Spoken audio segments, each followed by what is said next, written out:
My name is Joseph Crane, and this is the Earth Collective.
I open my eyes and see nothing but darkness at first. I suppose I should be worried, but I've got a mountain of other concerns to deal with, so this just added to the list. I force myself to be patient and wait. I've got nothing left to lose at this point. Light soon starts trickling in like streams of bubbles sparkling and rising to the surface, caused by people jumping into a calm ocean. Sorry to get a little purple prose on you there. I guess it's something I'm learning about myself. You see, it's because I don't know much about yours truly, who I am, what I do. I've lost all of my memories. Now that I can see a bit, the optical information being transmitted to my brain isn't very useful. I'm in a dark place without any artificially created light. But there are streaks, as I mentioned, coming through gaps and small holes. Individually, they afford a low level of lumens. Collectively, they cast a vague glow, giving me a chance to get an idea of where I am. I'm in some sort of box. Great, so not that helpful. Let's try my other senses to see if I can extract some more information. My ears pick up a repetitive rumbling of machinery and movement. My body, my sense of touch, feels that movement as I'm jostled softly side to side. Okay, the box is moving, so I'm in some sort of vehicle. I take that as my cue and pull myself to my feet. I have some aches. Quite a few, actually, but no acute pains. Feels like no bones are broken, which is definitely a good thing. And I'm just going to keep ignoring the fact that I don't remember who I am or how I got here for the moment. I take a few steps forward. I'm dressed in jeans and a t-shirt. I'm able to see on my shirt are 4 bugs. Beneath the insects are the words, "The Beatles, Sacramento Zoo." At first, this means absolutely nothing to me. And then, like a bingo ball slotting into place, I remember this shirt. I got it at the Sacramento Zoo a while ago, years before, but I'm not sure how many. I had fun at that zoo, seeing the cool giraffes up close, the lions letting everyone know how tough they were, and the pink flamingos looking weird all standing on one leg grouped together. But the important thing is, I remember now. The t-shirt triggered my memory of it and the trip to the zoo. So, the bad news, I still don't remember who I am, why I'm here, or where I am. The good news, I've remembered something, which means I can hopefully remember more things as time passes. Okay, feeling much better about myself now than I did 5 minutes ago. I take more steps, getting to a wall, touching it, then going to another and doing the same. There appears to be nothing else and no one else in here but me. No other objects. The walls feel inconsistent. On one, I feel wood, I think. On another, some sort of plastic, maybe. Nothing very useful, but to me, it means a lot. It means I appear to have just my memories missing from my brain. All the other details and knowledge, from breathing and walking to knowing the difference between plastic and wood, is there. And just when I start feeling good about myself, things change.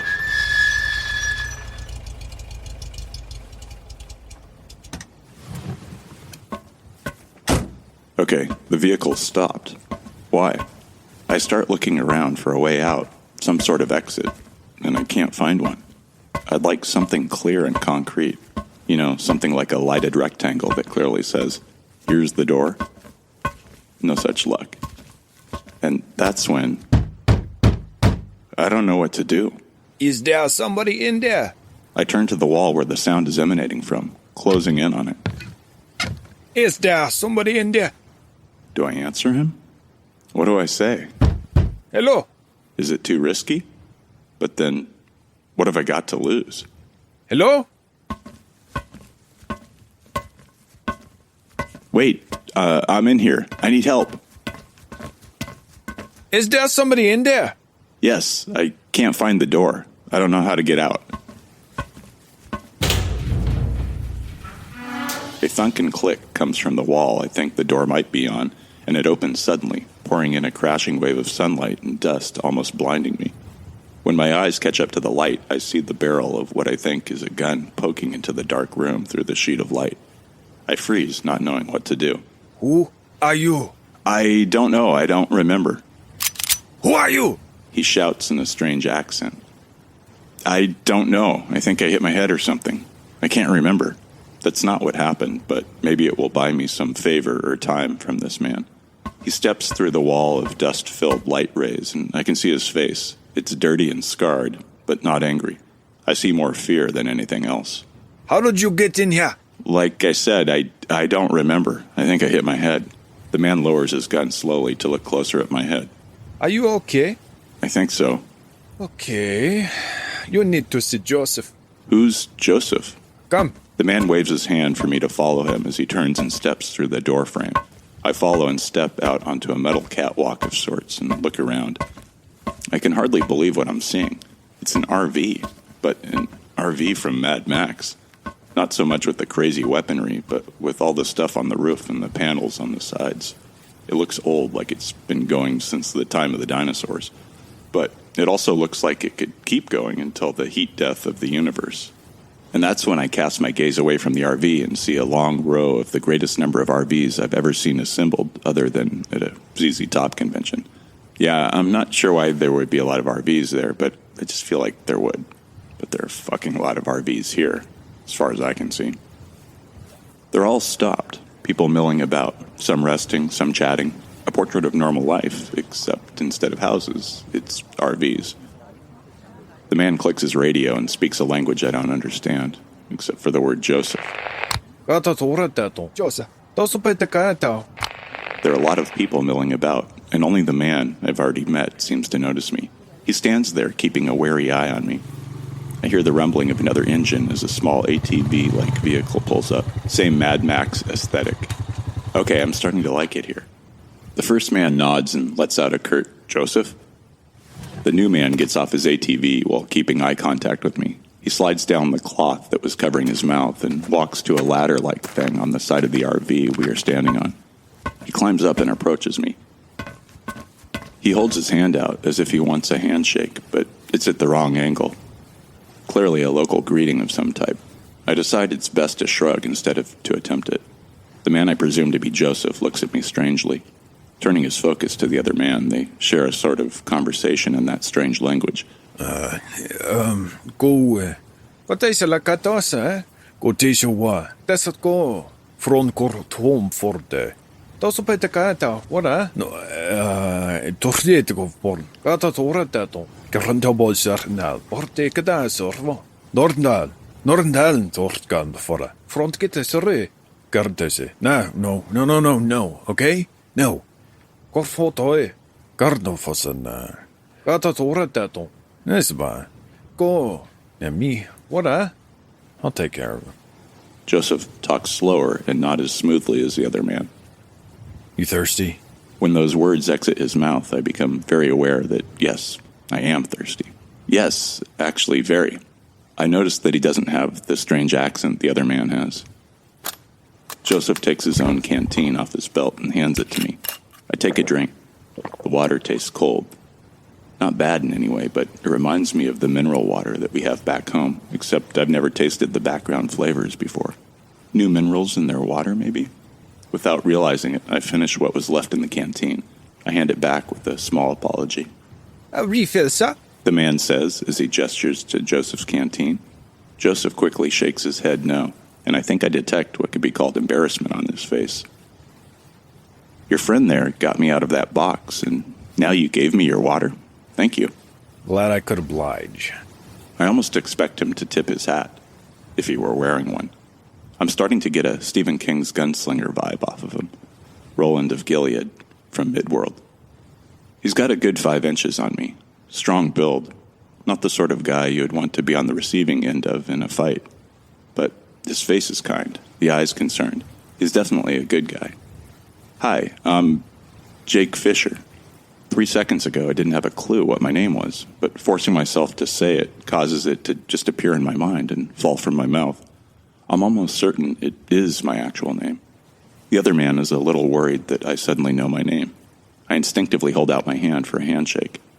He looks at my hand like I'm flipping him the bird. Clearly, he doesn't know my gesture either. Joseph Crane, I don't know. Sorry. Oh, no problem. It's just a handshake. Joseph reaches out his hand and holds mine in a strong grip. He's instantly got the hang of it. I'm really starting to like this guy.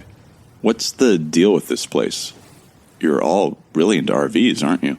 Joseph looks at me then, stares at me long and hard, reaches some sort of decision, and gives a curt nod. Follow me. Stay close. He puts a hand up to the man who starts to follow us, and then he turns and moves ahead at a fast pace. I immediately follow, needing to if I want to keep up with him. No clue where he's going, so I need to keep close. I can't help noticing the people as we speedily walk in between groups of them. They're all staring at us as we come close to them. Check that. They're all staring at me. Because I obviously don't fit in here. I'm dressed different. I just look different. These people look hardened by life. They've spent their days traveling the road for most of their lives, and it's made them suspicious. Correctly so, I believe. I stop looking and focus on where Joseph's taking me. He's reached his destination, one of the RVs, and he's got the door open for me. The look on his face urges me to move faster. I do, and I'm soon in one part of the RV. It's a pretty decent-sized space and is well lived in. There's a lot of stuff. Trinkets and books and parts and bits and pieces everywhere. But not like it's because Joseph is messy or he wants to show off that he has a lot of stuff. No, these items are loved and cared for, well used. All of them. They're objects of wealth and importance. This place is amazing. Thank you. He closes the door behind him, checking through a window to make sure we don't have any too curious people wanting to know who I am. Then he turns to me.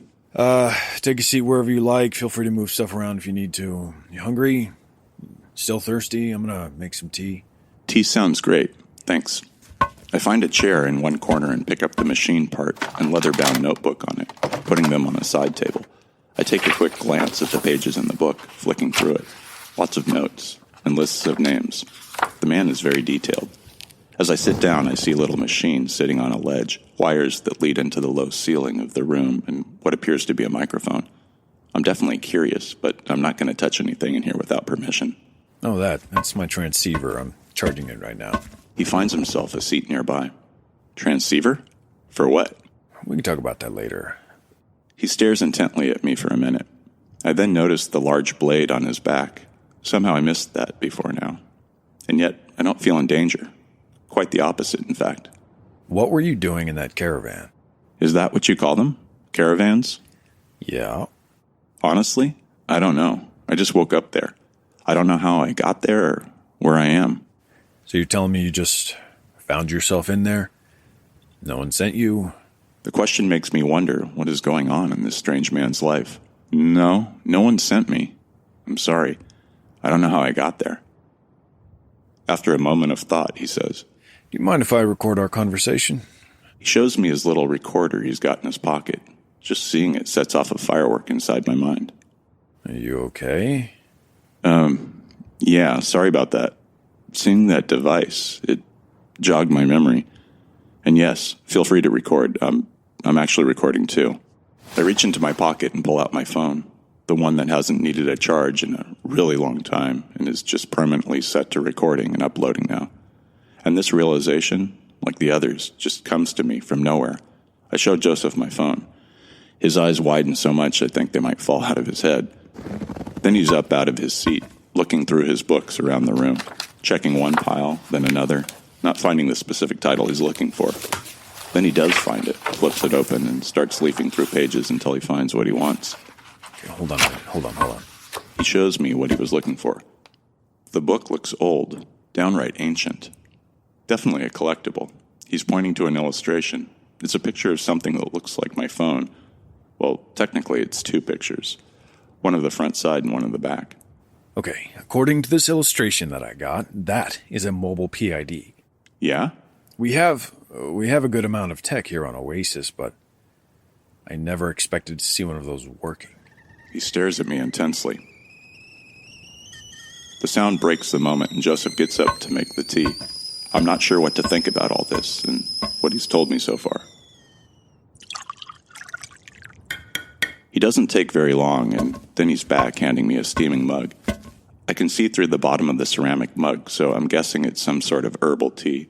I know it's going to burn my lips, but I take a sip anyway, just to taste something.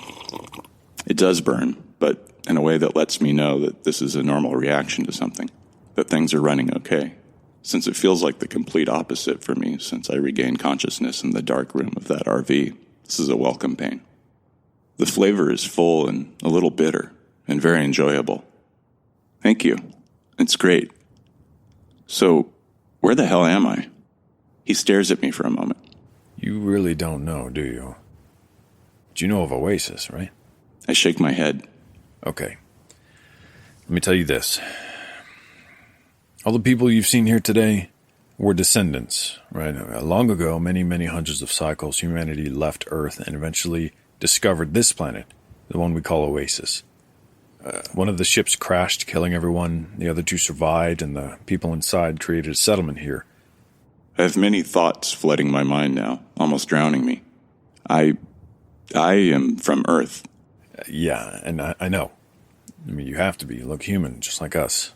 No, I mean I live on Earth. That's where I'm from. Joseph's eyes widen again. He's truly shocked this time. Yeah, I don't think so. What stims have you been taking? I'm serious. I don't know how to explain it, but I swear to you. Joseph stares at me for an uncomfortable moment. Okay. I'm not sure if he believes me or wants to hear the rest of the story. I have no clue why I'm here. For what purpose? How did I get here? How would I know? I don't... Wait a moment. If Oasis has been settled, why do you keep moving? We're always moving. We have to, because of the darkness. A heavy weight forms in my mind, a black hole that feels like it's sucking everything in. I'm instantly covered in sweat, and I start to shake a little. I speak the two words, but they barely come out as a whisper. The blackness. Oh, we call it the darkness. It came from beyond this world. Okay, so sometime after humanity arrived here on this planet, there was a great cleaving in the earth that shows where it hit. And from it, after it landed, came the darkness. Anyone who's caught by it is dead. Disappears, never seen again. No one knows exactly what the darkness does to you, but that's because no one's survived. The darkness. The memories continue to come, even stronger now with this new trigger. I have to face it. What? No. You can't. There is nothing you can do to face it. And then I hear calls from outside, people making announcements, the sound of people getting ready. Looks like it's time to get moving again. It was we, the collective, we've spent enough time resting, and we need to get moving now. I stare Joseph in the eyes and then give him a resigned look. I put the mug of half-drunk tea gently down. Thank you for the tea and the hospitality. You've been very helpful. He catches on a few seconds too late, and by then, I've got the door open and I'm outside and running. I hear him calling behind me. Jake, stop! What are you doing? It's something I have to do. I can see it now. The darkness, the blackness, in the very distance, slowly but surely coming. Coming for these people. Coming for me. I run faster toward it. I look back and see Joseph starting to chase me in his small vehicle from earlier, but he's stopped by a small group of people shouting and gesturing. Why didn't you guys stop it? He's angry and sad at the same Come time. on, we can still catch him. Let me go. I hope he won't dwell on me too long. I keep running, feeling my breath coming fast, my heart pumping. It takes a long while, but I manage. I pass countless other vehicles and people. Most stare, but none try to stop me. I don't know how long I run, but I keep going until my legs are numb. It feels like the closer I get to the blackness, the faster it comes. Then my strength is sapped. I sit down, almost falling. I wait a while, a long while, for the blackness to come and take me once more.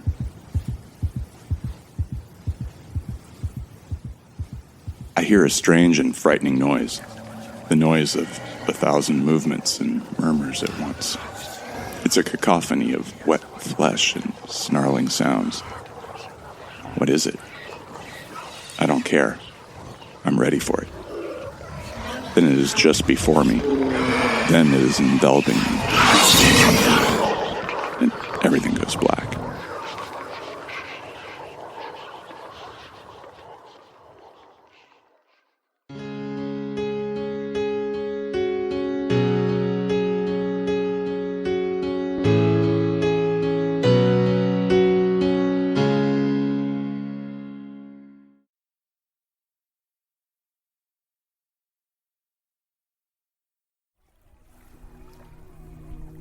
My name is Thomas Edward M., freelance soundman. A mysterious client has hired me to record the oral history of an obscure island community in the Great Lakes region. This is Slumberland.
Where the fuck am I? Oh, my head is killing me. I know I literally put a gun to that thing's head and told her to send me anywhere, which probably wasn't very wise. And now I'm fuck knows where. But did I have to have the head-splitting pain as well? Wish I'd brought something. Medicine, booze, whatever, just something. Okay, where might I be then? Let's have a gander. I'm not face-planted on the ground for a change, which is a good thing. Going through those doors really throws off my sense of balance. For a moment, up feels like down, and down feels like up. Topsy-turvy-like. Okay. Deep breaths. Breathe in that nice, clean country air. Because I am in the country. Well, countryside. Sort of. I'm on an island. Yeah, definitely an island. It doesn't seem too big as far as islands go, but enough that there's a decent-sized town here. It's cold, too. Fresh and cold. Clean. Like what I said. The waters are dark blue. Looks deep. Can't see a boat anywhere, so no way to get to the mainland if I want to. Yeah, don't worry. The similarity to the location of the Ostium network is not lost on me. I'm also picking up a Roanoke vibe. Yes, fine. I was never actually in fucking Roanoke. I know. You don't need to remind me. But I know a guy who was, and he liked telling people what it was like. I was definitely one of those people. I got to hear a lot about it, so I fucking felt like I was there. This place is like that. Also kind of like where Ostium is, in Northern California. Also kind of like Fort Bragg and Mendocino County, where I said my camo fatigue wearing buddies were based. Okay, that's disturbing. That's a lot of similarities to Ostium. And Jake isn't really fucking involved. Not cool. But that's why we're here, right? To find good old Jakey. Of course, it also describes large swaths of this country, assuming this is still ye olde United States of America, on both sides of the coast. So other than healthy dark green trees, what else can I see here? Is that a dome? Okay, kind of a weird place to put a dome. But then again, I don't know where the fuck I am, so maybe it's the perfect place to put a dome. I'm definitely not the right person to say otherwise. I see some streets, some buildings, houses, pathways. So yeah, definitely getting a strong Ostium vibe here. Could it be another Ostium? There was one class, way back when at the Ostium Network, when they talked about some other attempts to make a town. I was never exactly sure if it was the guys at the Ostium Network who tried it and weren't exactly successful, or if it was some of the other group of someones, but they threw out names. Didn't mean anything to us, really, but sure made them sound smart. What were they? Tanis, Nightvale, Limetown. Gosh, there were a few more. Come on, brain, do what you're meant to do. What the hell were they? Weird fucking names. Oh, almost got it. It was, Askew. Oh, that was fucking it. And one more, damn, something to do with sleep? Yeah, sleeping. No, not sleeping. Slumbering. Slumberland. Yes. Fucking Slumberland. And as soon as I say that, a man appears from seemingly nowhere. Yeah, I know that's not really possible, but if I am in one of those weird aforementioned towns, then maybe it is possible. You never know. But I also think I might not have been paying much attention, and he just came around a corner, or from one of those buildings, through a door. He's seen me, and he's coming towards me. He doesn't look hostile or anything, just curious. This should be interesting. He's not a tall guy. A bit on the short side, you'd say. 5'8", maybe 5'9". Slim build. His face looks kinda odd. Not your average-looking one you'd see on the street anywhere. Whatever that means. But his eyes, they're a bright crystal blue and fucking intense. It's like there's a fire in them. Talk about sparkling beauties. They're almost mesmerizing. He's almost here. Time to seem normal. I'll wait for him to talk first. Hello, my name is Thomas Edward M. Hi, I'm Monica. Hello, Monica. I'm a freelance sound man. Okay, Thomas, what do you record? I have absolutely no intention of letting him know I'm recording him too. Well, at the moment, a mysterious client has hired me to record the oral history of an obscure island community in the Great Lakes region. Are you being serious? Yes. Well, where the hell is this? What this? This is Slumberland. Nope. Way. Hey, what the was that? Why can't I swear? What the hell? What the is going on here? Okay, hell is okay, but is off limits? What about or motherfucker? God damn it. Face. Feelings. Why is this happening to me? I don't know. And I don't think I can help you. I've interviewed another person named Doreen, who appears to have a similar predisposition. Predisposition. I would prefer it if you'd refrain from shouting at me. You're right. I'm sorry, Thomas.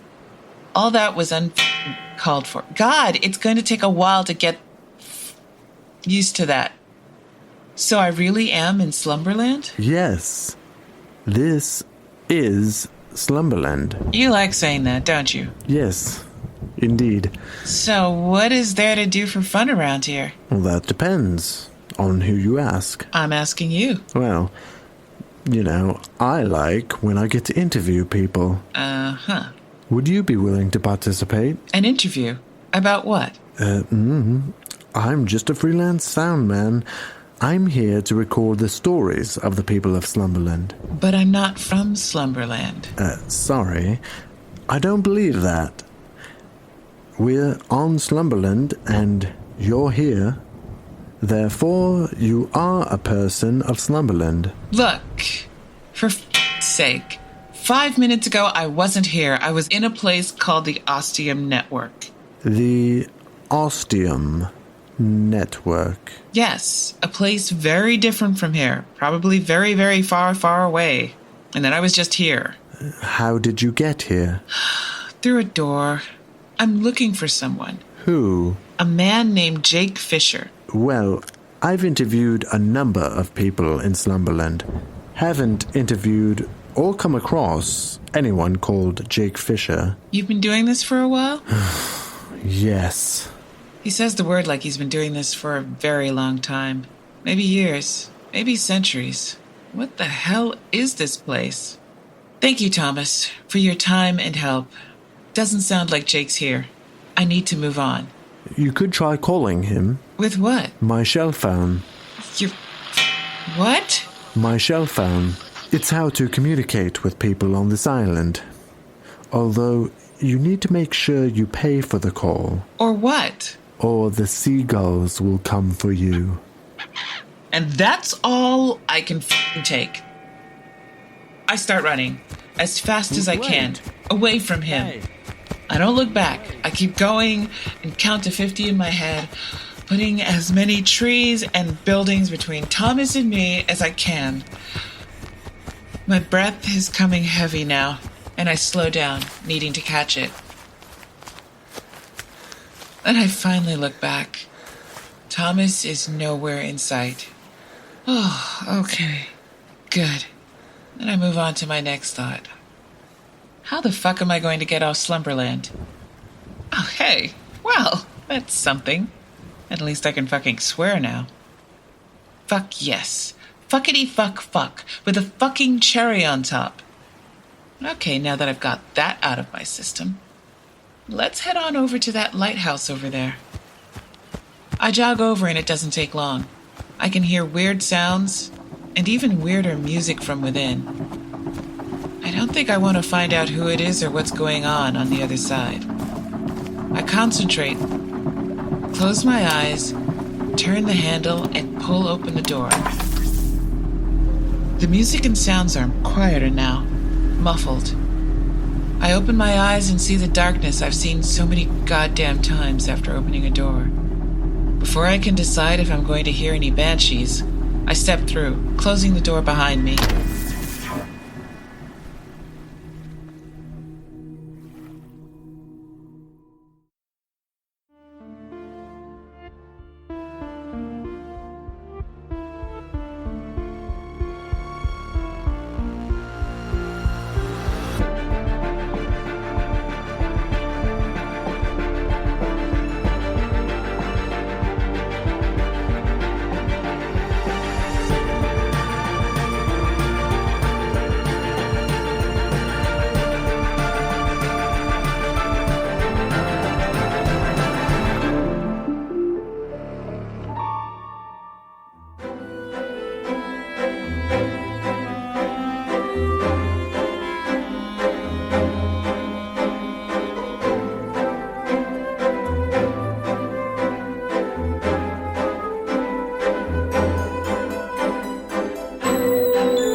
For the first time in many a door, perhaps not since the first Ostium door that took me to Roanoke, I stand with my eyes firmly closed, taking slow breaths.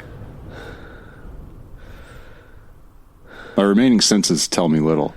There's next to no sound. A light breeze, perhaps? Yes, I can feel it on my face. I take in a deep lungful and can smell the sea. Could it be?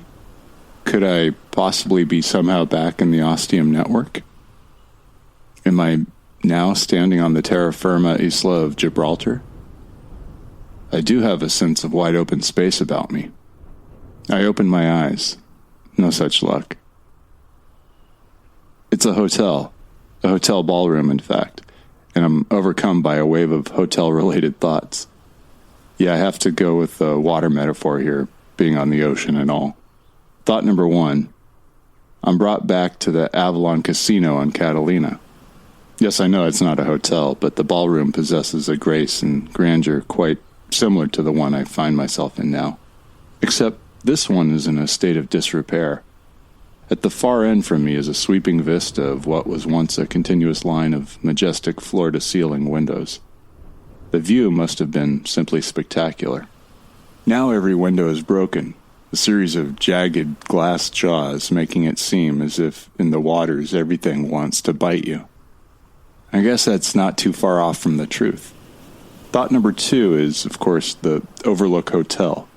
Yeah, it's not just the jagged windows. This whole place is old and abandoned and used and damn creepy. So expecting Johnny to come jumping out from somewhere, proclaiming his arrival, is par for the course here. It is at least sunny out, with a deep, dark blue ocean, so I should be safe from the cold. Thought number 3 is the sheer lavishness of this place. At one point, with the lights on, it must have been all shiny gold and silver and other expensive things from every angle. Gaudy to the max. And I'm automatically thinking of Hearst Castle. Can't remember if I've mentioned it before, but it's a California mainstay, and if you haven't been, it's really worth the trip. You know, so you can see what one does when one has so much damn money they can literally fill their house with whatever decadent, priceless piece of art or furniture they feel like. Thought number 4 is, and yes, again, I'm aware I'm not talking about an official hotel, but the ballroom on the Titanic, or at least in the Titanic movie.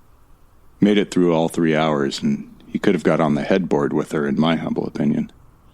Definitely has some similarities with this place. It's got the same over-the-top feel. Not to the nth degree as Hearst Castle, but there was some serious money put into this place for some seriously rich hotel guests.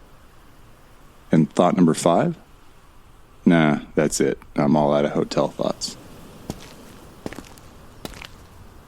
I walk across the great ballroom, feeling dust and grit crunch and scrape beneath my feet. I reach one of the broken windows and breathe in that wonderfully fresh sea air. It's been a while since I've seen the ocean, not since the old Rock of Gibraltar. It's a clear sky, a warm sun shining off the water, giving it that incredible glinting effect.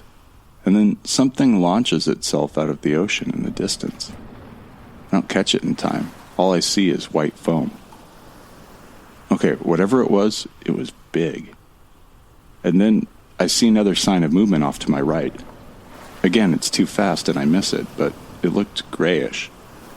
The amount of foam is about the same, so we've got 2 big things out there.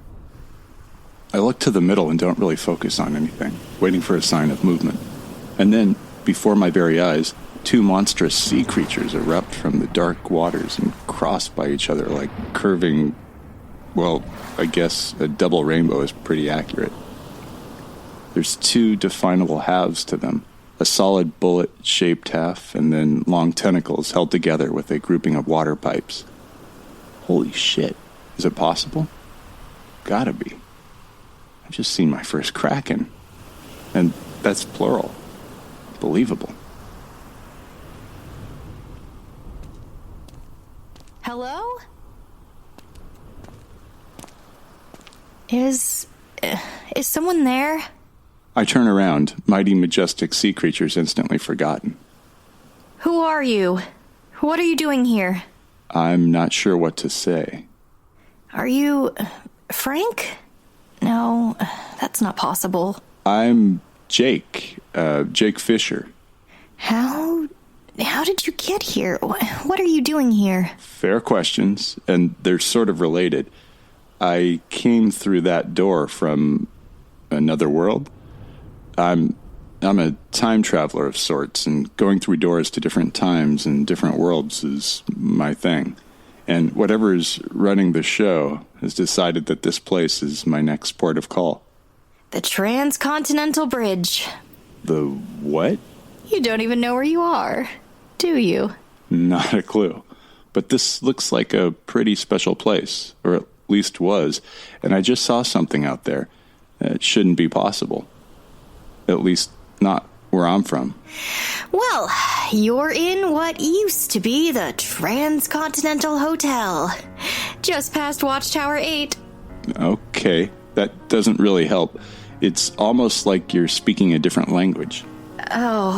Sorry. Okay, so this is the Transcontinental Bridge, and it spans the entire Atlantic Ocean, which in theory is really cool, and when it first opened up it was, but now everything's just abandoned. There used to be a theme park named Aqualand, and the Gold Doubloon Casino, and really cool seaside towns, and so many things for people to do, but then things started happening, and, well, people don't really come on here anymore.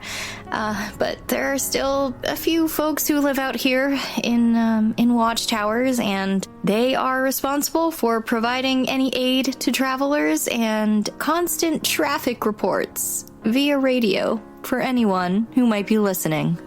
From where we're standing, I can see one part of the bridge spreading off into the distance until the horizon swallows it up.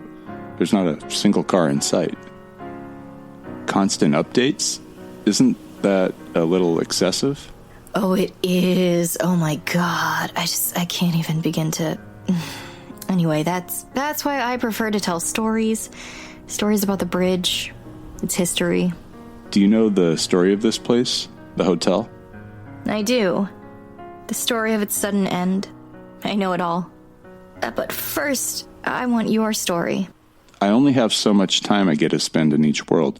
I don't know, it's just how it is, and I just know when the time is up and I've got to leave.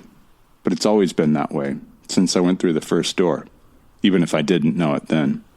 I'm always on borrowed time, so to speak, and until recently, every time I went through a door, whether it was just me or with Monica or Steve, it was always just us there, no other people. And I still have no idea why. It's something I've been wrestling with for a long time. Why are there no people? Were they there before, and once that door from Ostium was open, did they go somewhere?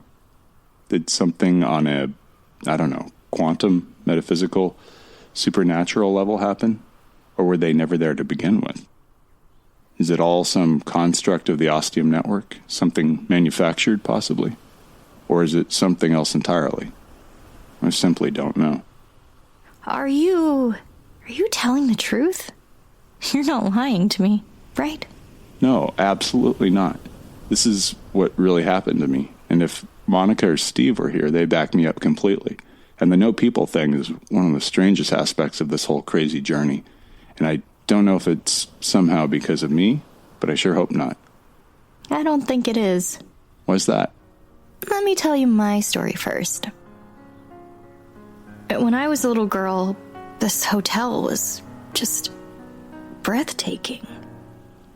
It was a place where people who could afford it went to experience a piece of paradise on the Transcontinental Bridge. And for the 10th anniversary, there was a special party. My mom was the concierge, and we got to have our own little party with the staff, behind the scenes, of course. I was 8, so I couldn't keep my eyes open for long. And my mom put me to bed in a special place. When I woke up, I was on a boat. The day after the party, there was a sign on the front of the hotel saying permanently closed. Everyone had disappeared, and no one knew where they were or what happened to them. Except for me. I got out. I was found. But I still don't know what happened. I guess sometimes people disappear and there isn't a good or logical reason for it. And you can keep worrying yourself about it or live your life. That's incredible. I'm sorry for your loss, I guess, for what happened. So, you've moved on? Gods, no, definitely not. I keep coming back here hoping I'll find something I missed. Some clue. Dedicated my life to finding every little piece of this place that shows up. I've tried to move on, but I can't. Yeah, I know how that goes. Unfortunately, I've reached the end of my stay here at the Transcontinental Hotel. Well, I hope your time here was enjoyed and worthwhile, and that you'll consider us again in the future. Yes, it certainly was, and I definitely will. I'll even give you a 5-star rating on Yelp. What's Yelp? Don't worry about it. But I need to get moving on to the next place, the next world. A lot of people wouldn't believe a word you've said. But I've seen a lot on this bridge, so I think I do. Yeah, I definitely do. And I hope I've been able to help you. A little. You have. Thank you for that. Thank you for making me feel less alone in the group of people who keep losing people. The arena of lost souls. That was a little creepy. Yeah, it was. Maybe morbid, too. Sorry. How exactly do you leave this place? Same way I came in. Go through that door. Safe journeys, Jake. And good luck in your search. Hey, I never got your name. Etta. For Henrietta. That's a really nice name. Good luck, Etta. You too, Jake.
The apartment looks like it was mid-century.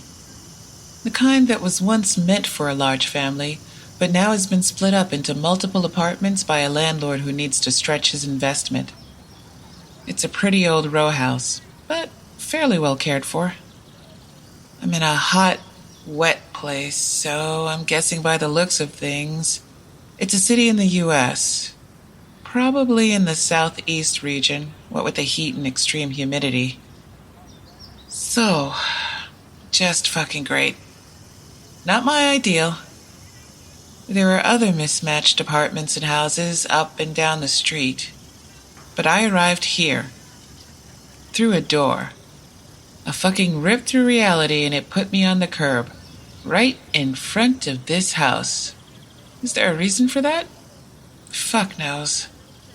But I'm here, and this is where it wants me to go, whatever it is. I'm looking for Jake. That's my goal. That's what I'm gonna do.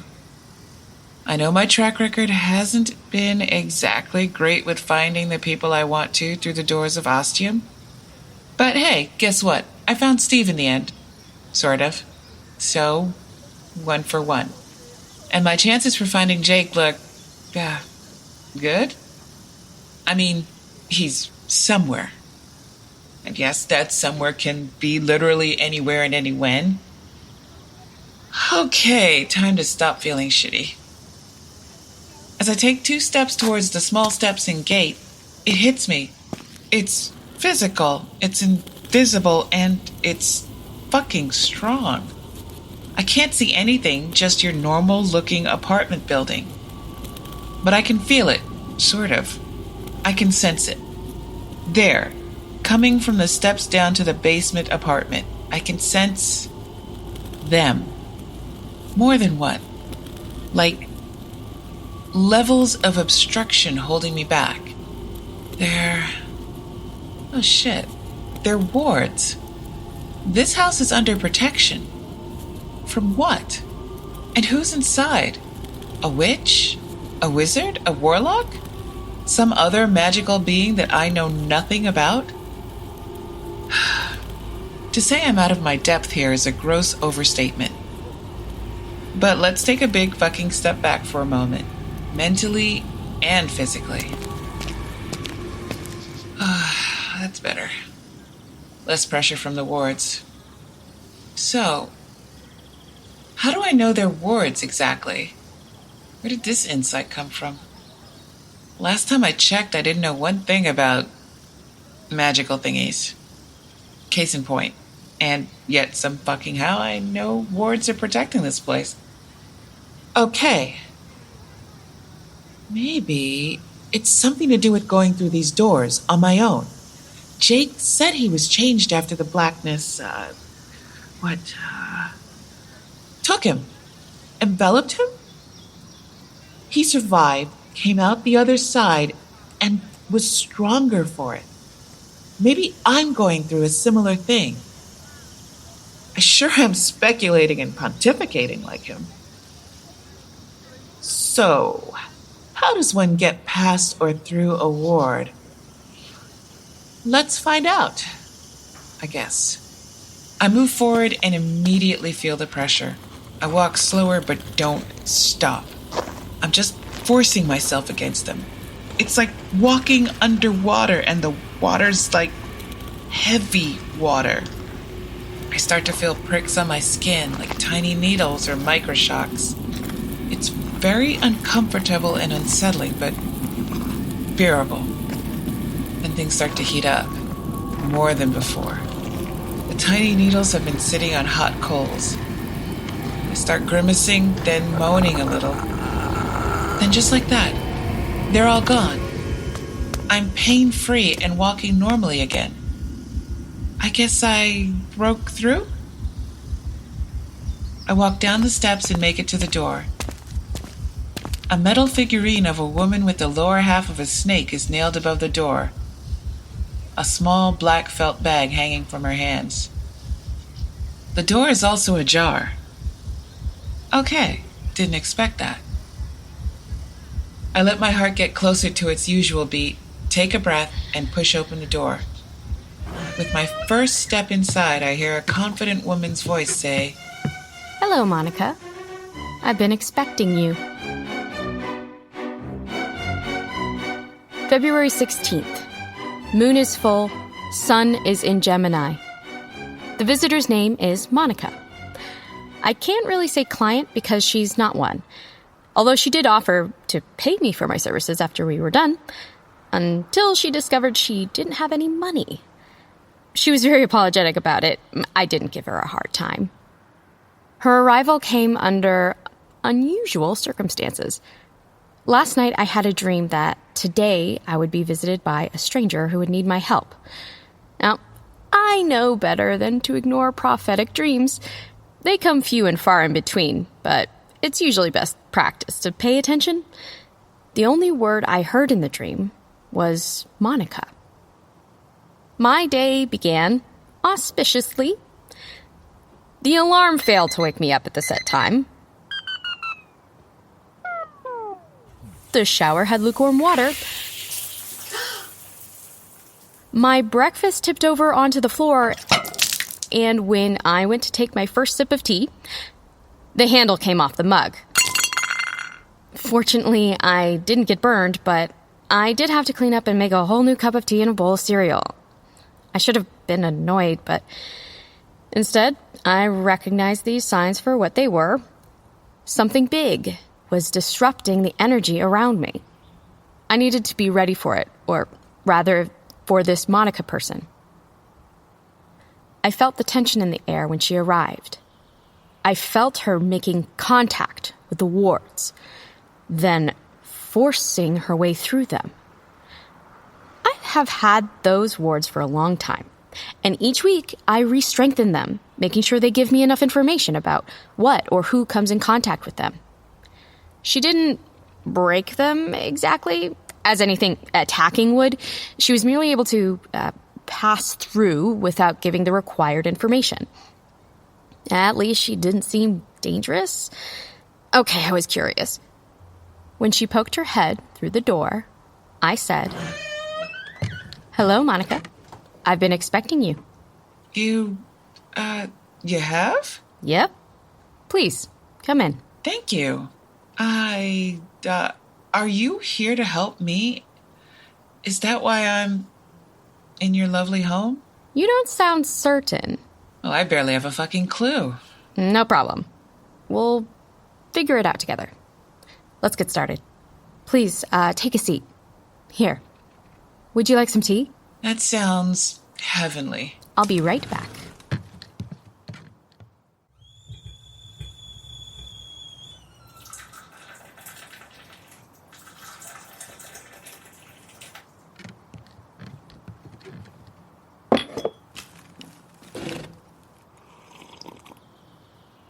This is fucking delicious.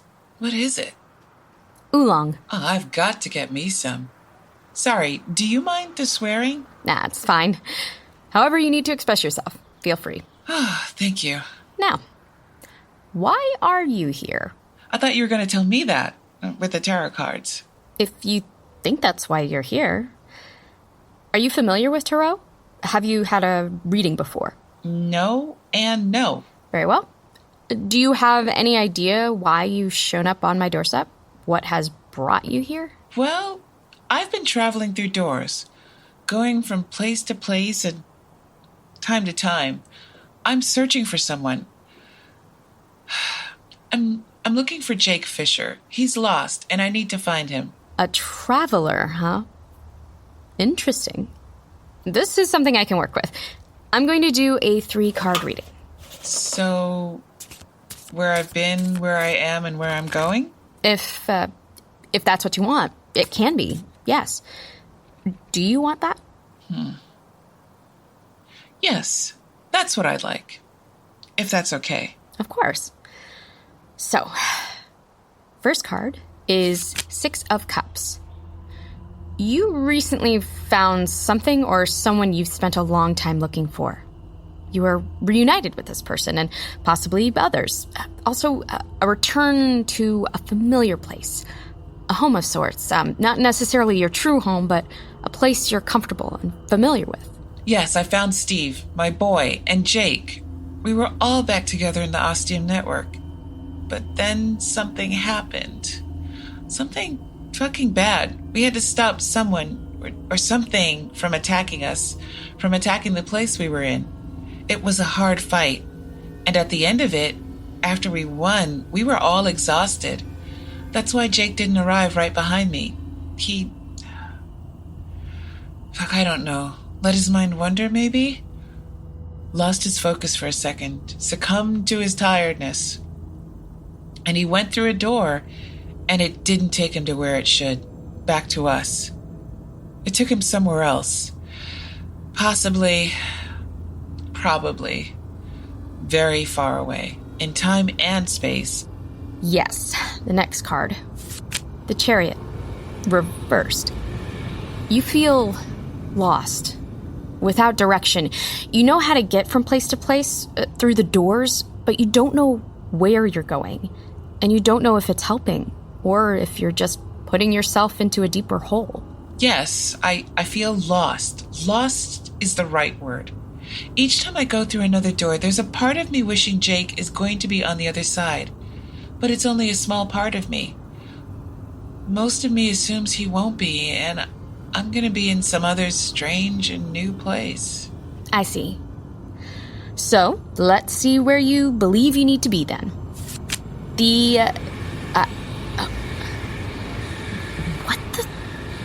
What? What is it? I've I've never seen this card before. You've never drawn it in a reading? No, I mean, I literally never seen this card before. It's not part of my tarot deck, even though the style is the same. This doesn't feel right. Can I see it? I don't want to touch it.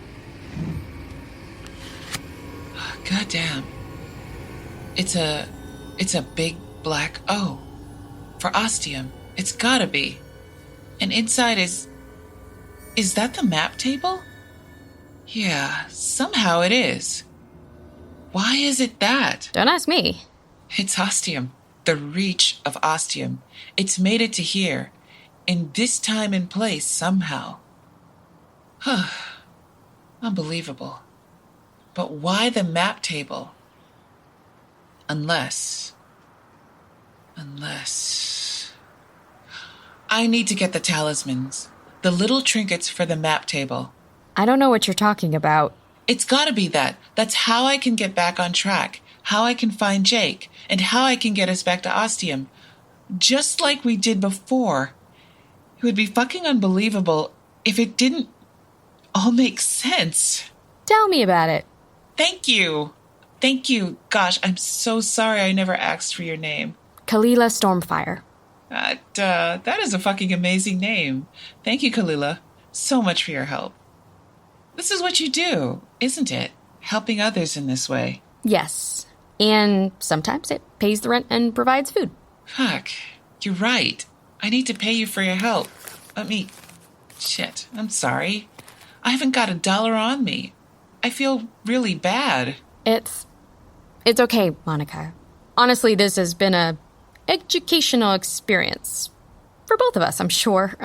And one I'm not soon to forget. Can I ask one more favor? Certainly. If I can grant it. Can I take this card with me? I think it's the talisman to be taken from this place. Yes, please do. It clearly isn't meant to be with me in my deck. Thank you. And I've taken up enough of your time. I'll be leaving now. Monica? Yes? Be careful. I can see you love him. And sometimes love can easily cloud the mind and stray you from your path. Just be careful. Thank you, Kalila. I'll never forget you. I wish you well, traveler.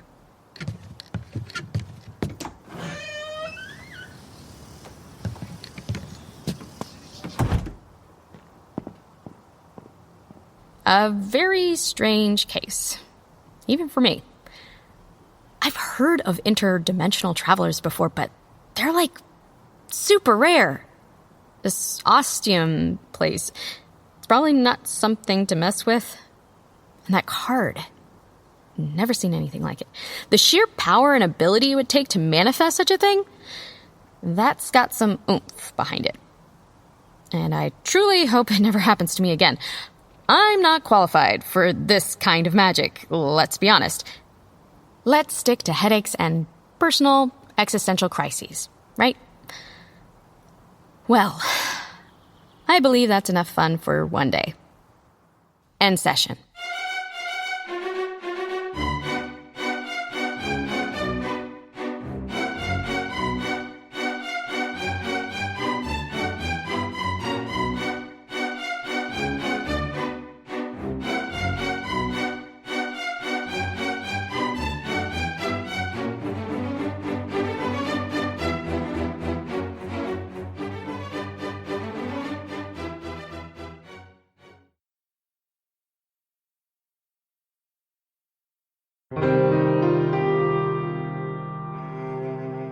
The wealth gap in the fractured United States is horrible. The rich have access to everything, including new life-saving procedures, while the poor are stuck with age-old fixes. That's where we come in, the Tinkers. What we do isn't for ourselves, it's for those less fortunate and the betterment of humanity.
finally.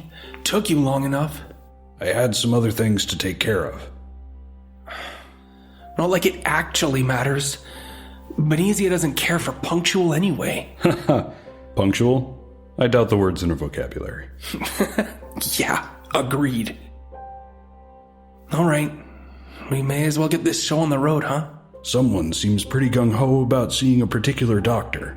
Well, when your only interaction with people for a few weeks has been non-existent, other than "I'm good" responses, you start to appreciate conversations more. Oh, yeah. Guess I never thought about it that way. Especially since you're not subjected to stay cooped up in a room for 23 hours of the day. Doesn't mean I'm enjoying myself. I don't think anyone here is enjoying themselves. Well, except for Benizia. Something's not right with her. Anyway. All right, then. Let's get going, then. Lead the way. Nice try, but go in front. You know how we do things around here. Unfortunately.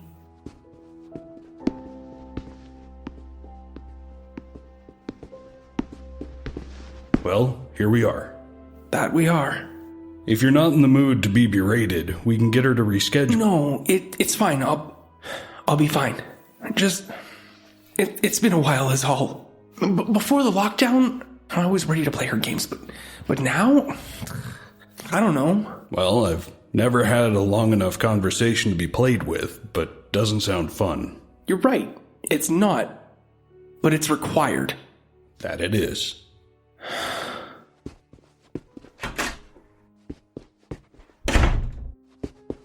Oh, not this one. Or this one. Dr. Benizia? Who is it? It's me, Jason. Remember we had an appointment? Oh, right. That's today, Oh, it does seem that I've allowed time to slip by. It's already Wednesday. Could have sworn it was Sunday. Have you even left your room since the lockdown? Of course not. What a reason would there be for that? I don't know. Talking to people? Seeing the sun? Bish posh, I don't need to talk to uninteresting people. I only care for those with stories, but not just any story. They must chill me to the bone, make me weep tears of joy or sadness or... What about ones that are just outright strange? My. Now who are you? Jake Fisher.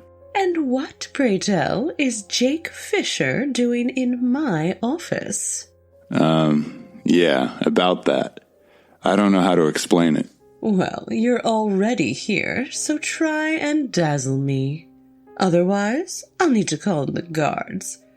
That'd be fun in its own way, of course. Well, the choice is yours.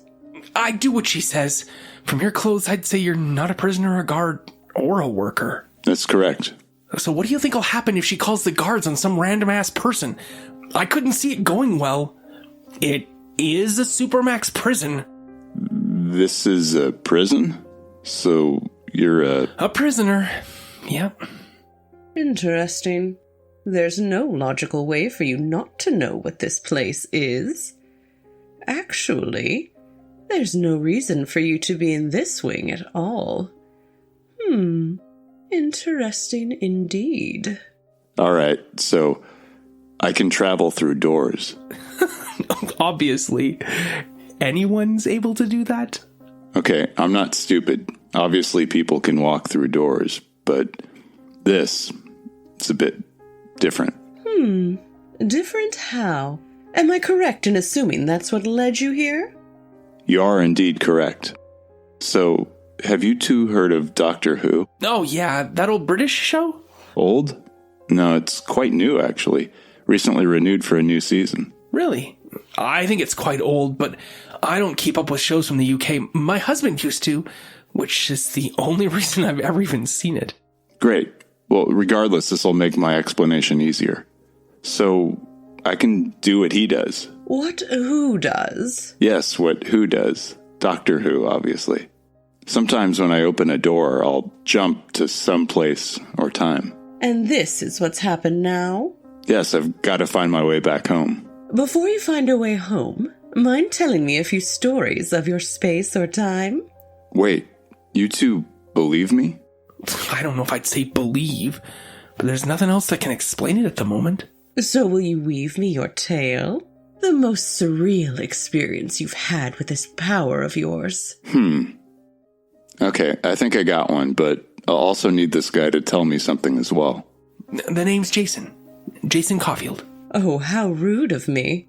Dr. Stella Venezia, at your service. Nice to meet you both, but before I tell you this, I want to ask Jason some questions. What if I don't answer? Then I'll find my trinket and be on my way. Trinket? What is the significance of it? Just ask your question. Jason, what are you in here for? What did you do? I'm here for a crime I didn't commit. And that crime being? The International bioterrorism. Oh, I see. Look, I've already said that I didn't do it, but you're free to believe whatever you want. I suppose that's true. All right, then. I'll hold up my end. Fantastic. Most surreal experience. So... One moment. Don't mind her. She's always like that. Oh, okay. Anyway, it was one of the first times that I learned about this power. I wasn't certain where I actually was, but that was also due to me standing by the door for a little while. And after entering this unknown place, why did you not go off exploring? If it was me, I'd have been jumping for joy. I think more sane people would be cautious. Sane? Since when has being sane ever brought about change? I'll tell you. Never. It's always the crazy one, the outside-of-the-box thinker. It's never the sane one. My point still stands. In regards to your own safety, many would be cautious and take more care. Apologies. Please do continue. So, I was saying, I stood by the doorway, entranced by the sight before me, as well as the fact that a random numbered door brought me there. Numbered? Why and for what purpose was it numbered? The numbers indicate the order that you must enter the doors in. However, after entering a number, you're able to go to the next one, and all the ones before it are still available. So, where'd you end up? Where'd that numbered door take you? Even if I tell you, I don't think you'll believe. No. That will simply not do. You must tell us. No matter how ridiculous or insane it sounds. Do you understand me?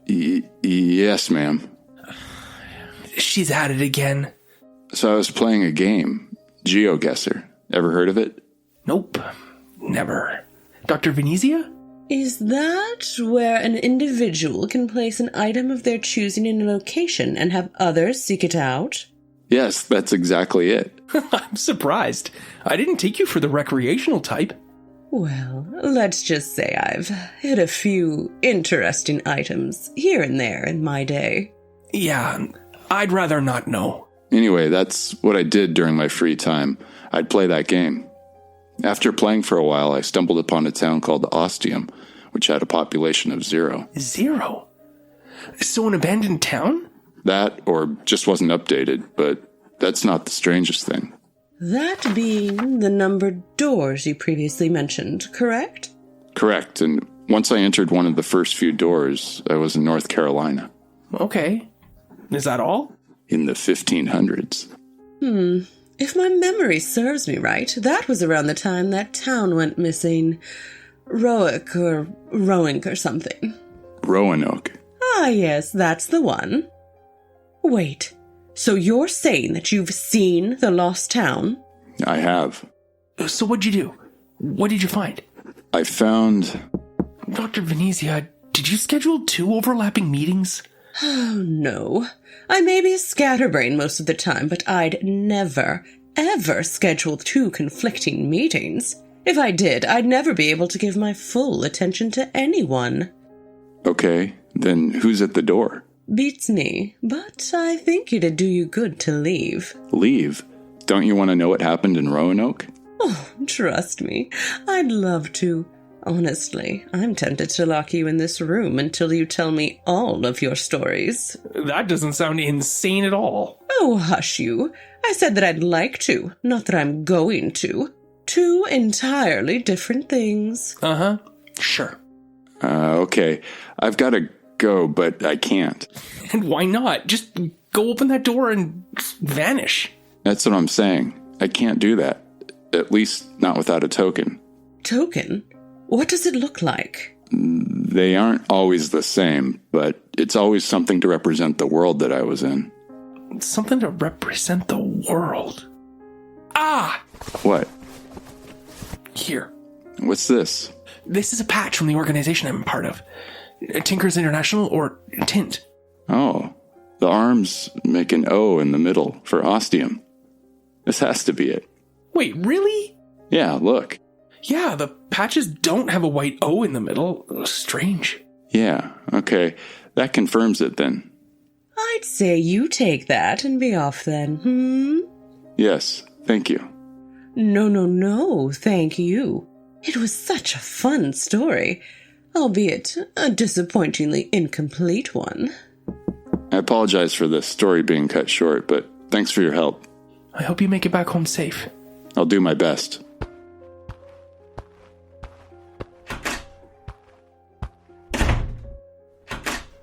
Oh, hello, Director. You don't look pleased. Whatever could be the matter?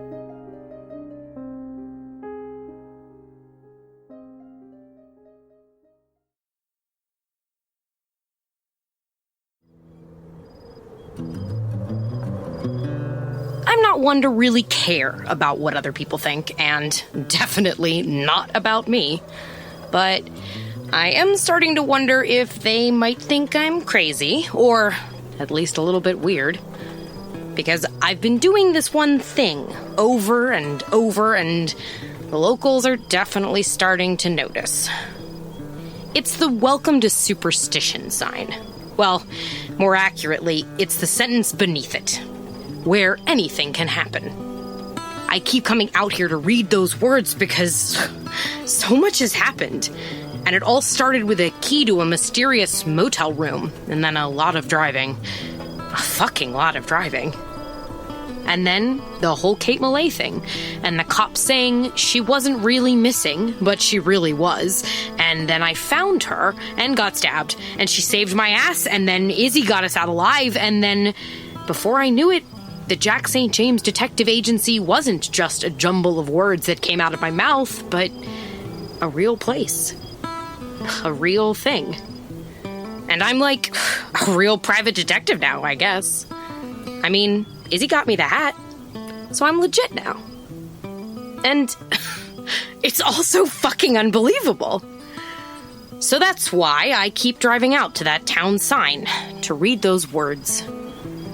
Also, because of what happened to me before I even took my first case at the Jack St. James Detective Agency. Weird things happen in Superstition. Weird things that aren't possible elsewhere. The walls between believable and unbelievable are thin here. And sometimes there's crossover, whether you admit it's happening or not.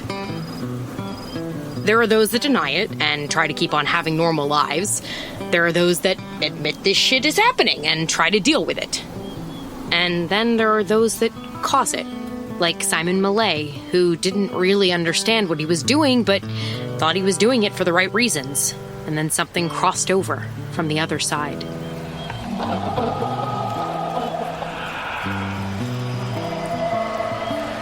Simon made that happen.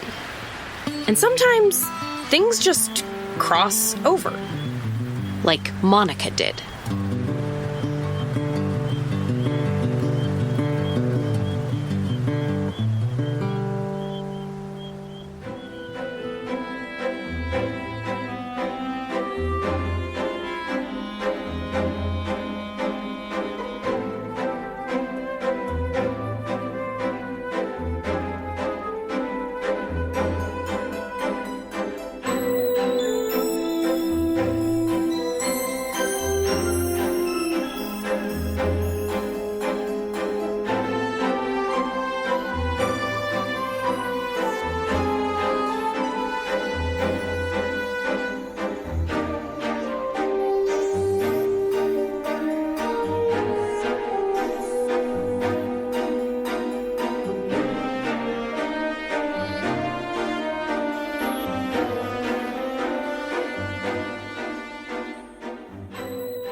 Okay, this is a new one. I'm in a town called Superstition in the blistering state of Arizona. It looks to be around early 21st century, but the place has a feel about it. There's history here, like centuries of it. It's worn into the fabric of this town. Its buildings just exude it. Time's taken its toll here, but there's still a lot of life. Plenty of fucking vitality. I can definitely see how someone could grow to like it here. There's a harshness, but also charm. What does the quaint town of Superstition have to offer Monica Chase? The name is definitely weird, even for a town in the States. But it's definitely making me curious. What's behind it all? Is it a cool name because some white dude way back when thought it would be a good name? Or did it get this name because weird shit happens here? With how I've described the town already, my money's on the latter.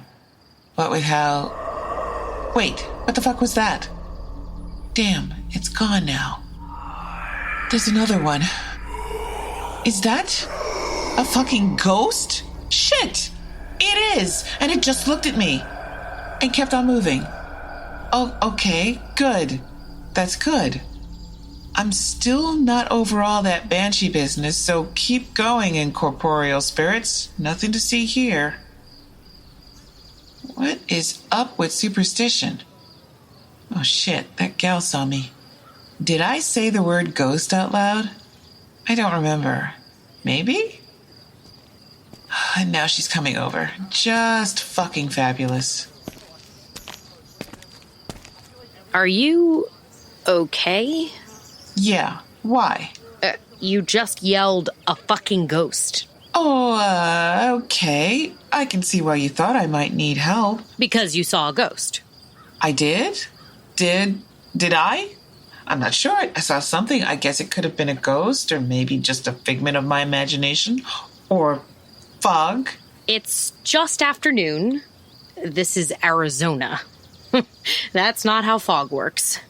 You saw a ghost, didn't you? Yeah, I guess I did. It looked right at me and then kept on going down the street, which was fine by me. So you believe me? Damn right I do. This is Superstition, after all. This is the one place where weird can be an everyday thing. I can think of another place, actually. You're not from here, are you? I haven't seen you around. This isn't a very big town, and new faces are kind of hard to miss. Especially yours. You got me. I'm from far away from here. Far? How far is far? You know what? I'm gonna level with you. You believe in ghosts, you say superstition is weird, so I'm guessing you've seen some serious shit. Shit that can't easily be explained. So I'm going to give you my backstory. Hit me. I'm a time traveler of sorts, passing through doors to other worlds in space and time. I'm trying to find my guy, Jake Fisher. He's also a time traveler, but screwed up, and now he's kind of lost in time, traveling from place to place. And I'm trying to find him so we can get back to the place where this all started, a strange town called Ostium. That's what you meant by another place? Yep. Okay, well, the good news is it's afternoon. Wanna get a drink? That sounds fucking fantastic.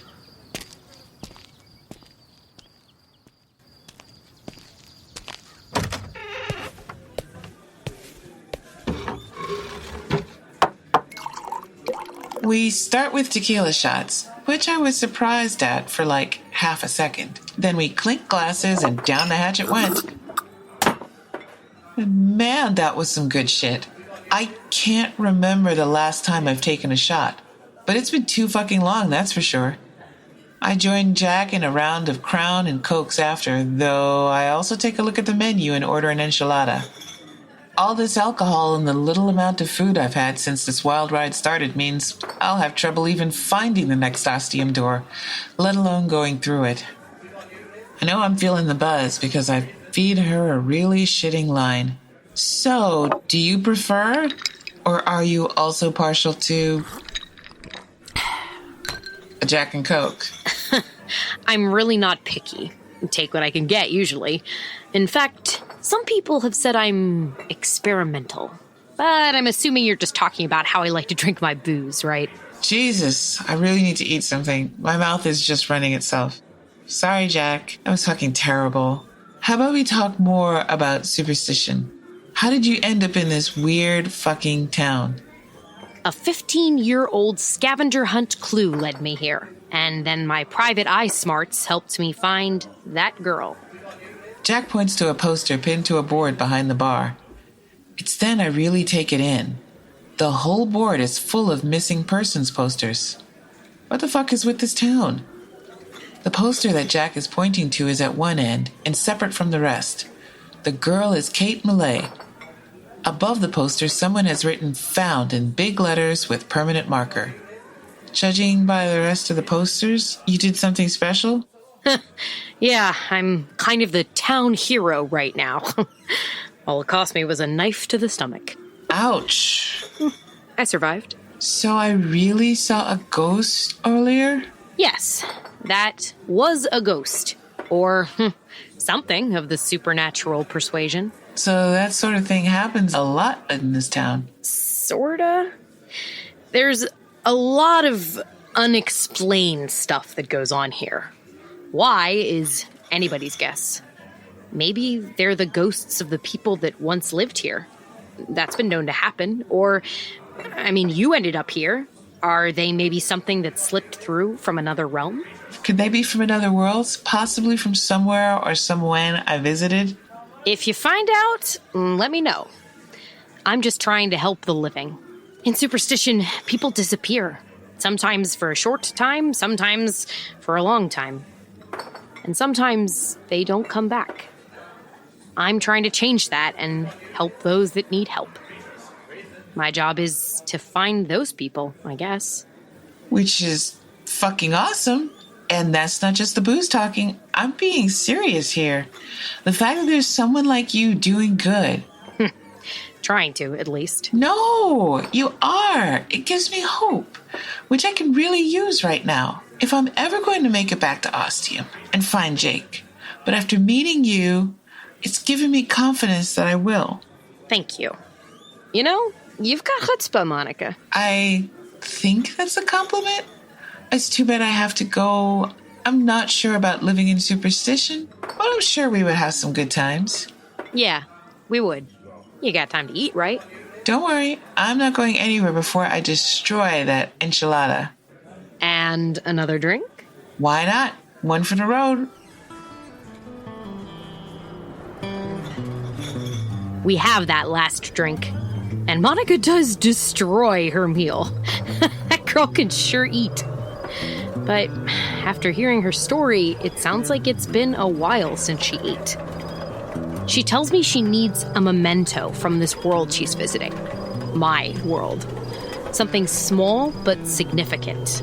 I can't think of anything, and then I look at the counter. I hand her a Lady in White bar coaster. It's a creepy ghost lady in a white dress holding a tankard of ale or lager or something. The name of the bar curves around her head. Beneath her, it says, Superstition AZ. That's perfect. Thank you. Time to go through another door. We say our goodbyes, and I follow her over to the bar's nasty back bathroom. I'm wondering what the hell she's up to, but it's the door she's chosen. She says she knows it's this one. Then she gives me a quick hug, which I gladly return. Not looking back, she opens the door and steps through. It closes. For just a second, I see something on the other side that definitely wasn't a restroom. I think I need another drink. Before I can start feeling sad about losing Monica, I see Izzy looking at me across the room in her certain way. I can't help smiling as I walk back over to the bar.